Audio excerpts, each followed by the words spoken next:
సింగ్ ఎవరైతే ఉన్నారో, అదేవిధంగా సోఫియా ఖురేషి ఎవరైతే ఉన్నారో వారి కులం మీద ప్రశ్నలు లేవనెత్తుతున్నారు. ఇది చాలా బాధాకరమైనటువంటి విషయం. ఒక పక్క వారు దేశం కోసం అక్కడ సరిహద్దులో నిలబడి వారి పోరాటం చేస్తూ ఉంటే, ఇక్కడ వారి కులం పేరు మీద ప్రశ్నలు లేవనెత్తడం అనేది ఇది చాలా బాధాకరమైనటువంటి విషయం. అదేవిధంగా నిన్న కపిల్ సిబల్ గారు ప్రశ్నిస్తారు, అమెరికా మూడో దేశం మన దేశ ఆంతరంగిక వ్యవహారాల్లో ఎలా చొచ్చుకొస్తుంది అని చెప్పి వారు వేసినటువంటి ప్రశ్న. ఎందుకంటే ట్రేడ్కి ముడిపెట్టారు కాబట్టి ట్రంప్.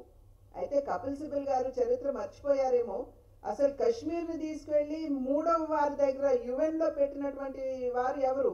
జవహర్లాల్ నెహ్రూ గారు. బహుశా ఆ విషయం ఆయన మర్చిపోయారేమో, ఆయన ఒక్కసారి గుర్తు చేసుకుంటే బాగుంటుంది. అదేవిధంగా ఇంతకుముందు విపక్ష నాయకులందరూ కూడా మేక్ ఇన్ ఇండియా అంటే ఏమిటి, రఫేల్ నిజంగా ఉందా అంటూ రఫేల్కి నిమ్మకాయలును పచ్చిమిరకాయలు ఏలాడి తీసినటువంటి బొమ్మలు కూడా ప్రదర్శించారు.